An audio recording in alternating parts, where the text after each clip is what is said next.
प्राचीन काळापासून अनेक गुप्त विद्यांचा वापर निरनिराळ्या कारणांसाठी केला जातो.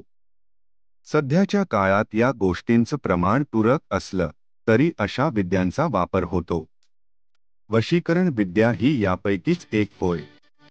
वशीकरण विद्येचा वापर पूर्वी राजा महाराजांच्या काळात चांगल्या कामासाठी केला जायचा, पण कालपरत्वे या विद्येचा वापर वाईट पद्धतीने केला जाऊ लागला. वशीकरण विद्या म्हणजे काय? वशीकरणाचा सर्वात शक्तिशाली मंत्र कोणता असतो? एखाद्या व्यक्तीच्या विचारांवर ताबा मिळवून त्यावर आपलं वर्चस्व ठेवणं म्हणजे वशीकरण होय. हे वर्चस्व सकारात्मक किंवा नकारात्मक अशा दोन्ही स्वरूपात असू शकतं.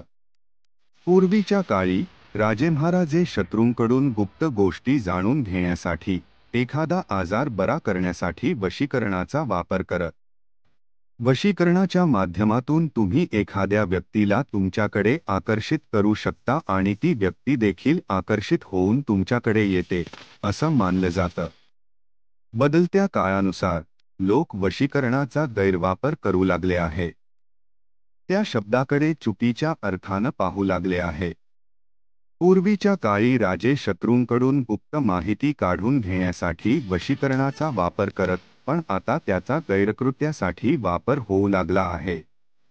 या विद्येचा वापर वास्तू किंवा ज्योतिषशास्त्राद्वारे नाही तर तंत्रविद्येद्वारे केला जातो. वशीकरणात तंत्रविद्येचा समावेश आहे. काळ वशीकरण कोणत्याही व्यक्तीला हानी पोहोचवू शकतं. यद्यपच वृत्रहन्नुद्गा अभिसूर्य सर्वदिंद्र वशे हा सर्वात शक्तिशाली वशीकरण मंत्र आहे.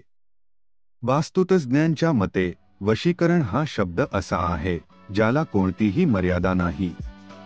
वशीकरणाचे दोन प्रकार आहेत. त्यात पांढरं वशीकरण आणि काळं वशीकरण यांचा समावेश होतो. पांढरं वशीकरण सकारात्मक गोष्टींसाठी केले जाते. त्याचा वापर चांगल्या कामासाठी आणि इतरांच्या कल्याणासाठी केला जातो. उदाहरणार्थ, एखाद्या व्यक्तीच्या नोकरी, व्यवसायातले अडथळे दूर करण्यासाठी, करिअर संबंधी समस्या दूर करण्यासाठी पांढऱ्या वशीकरणाचा वापर होतो. या वशीकरणापूर्वी मोहिनी मातेचं स्मरण केलं जातं. काळं वशीकरण हा वशीकरणाचा दुसरा प्रकार आहे. या वशीकरणामुळे नकारात्मक ऊर्जा तयार होते. या वशीकरणात तंत्रविद्या वापरली जाते. यासाठी तंत्र, मंत्राचा वापर केला जातो. या वशीकरणात आलेल्या व्यक्तीच्या जीवनात अडचणी येऊ लागतात. काही वेळा या वशीकरणाच्या माध्यमातून काही व्यक्तींचा मानसिक आणि शारीरिक छळ देखील केला जातो. एखाद्या व्यक्तीवर जेव्हा तंत्रविद्येद्वारे वशीकरण केले जातं, तेव्हा त्या व्यक्तीत अनेक प्रकारचे बदल दिसून येतात. वशीकरणाची नेमकी लक्षणं जाणून घेऊया. ज्या व्यक्तीवर वशीकरण केले जातं, तेव्हा त्याच्या मनावर दुसरी व्यक्ती प्रभुत्व मिळवते. ती व्यक्ती नेहमी एकाच व्यक्तीचा विचार करत राहते. वशीकरणानंतर ती व्यक्ती कोणावरही अंधविश्वास ठेवते. वशीकरण केलेली व्यक्ती कायम रागात असते. तिला कोणत्याही गोष्टीवरून खूप राग येतो. अशा व्यक्तीला नेहमी भीतिदायक स्वप्न पडतात आणि ती झोपेतून घाबरत जागा होते.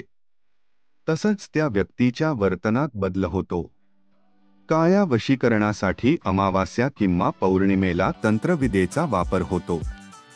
त्यामुळे या 2 दिवसांत त्या व्यक्तीला अशांतता, तळमळ किंवा अधीरता जाणवते.